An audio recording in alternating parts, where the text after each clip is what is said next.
আসসালামু আলাইকুম। আমি মোহাম্মদ আবু রায়হান, সহকারী মৌলভী আব্দুল মালিক দাখিল মাদ্রাসা, বিশাল ময়মনসিংহ। আজকে আমাদের মহাসমাবেশ। শিক্ষকদের দাবি হচ্ছে 20% বাড়ি ভাড়া, 1500 টাকা চিকিৎসা ভাতা সহ আমাদেরকে এই রাজপথ থেকে ফিরিয়ে নেওয়ার, শ্রেণীকক্ষে ফিরিয়ে নেওয়ার একমাত্র মাধ্যম।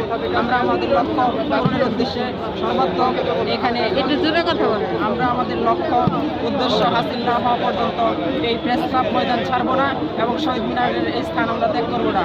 আমাদের এই শিক্ষকদের অতি বিলম্বে ক্লাসে ফেরানোর একমাত্র মাধ্যম হচ্ছে আমাদেরকে 20% বাড়ি ভাড়া এবং 1500 টাকা চিকিৎসা ভাতা দিয়ে ক্লাসে ফিরিয়ে নেওয়ার একমাত্র মাধ্যম। ধন্যবাদ। গঠন করতে পারি না, আমাদের ছেলেমেয়েরা খাবার করাইতে পারি না। এই সরকারের কাছে আমাদের আবেদন, যাতে আমাদের সংসার নিয়ন্ত্রণ করার মতো আমাদের দাবি তো এই সরকারকে রেখে আমরা এখানে এসেছি।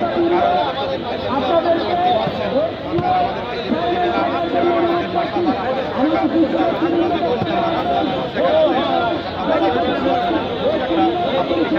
আমাদের মেডিকেল ভাতা হইল 1000 টাকা।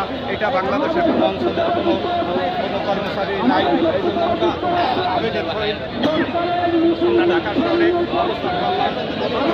এই সরকার বাহাদুর মহোদয়রা আমাদের এই কথা মেনে নেবে না। ততদিন পর্যন্ত ঢাকা শহর আমরা ছাড়বো না। আমরা ঢাকা শহরে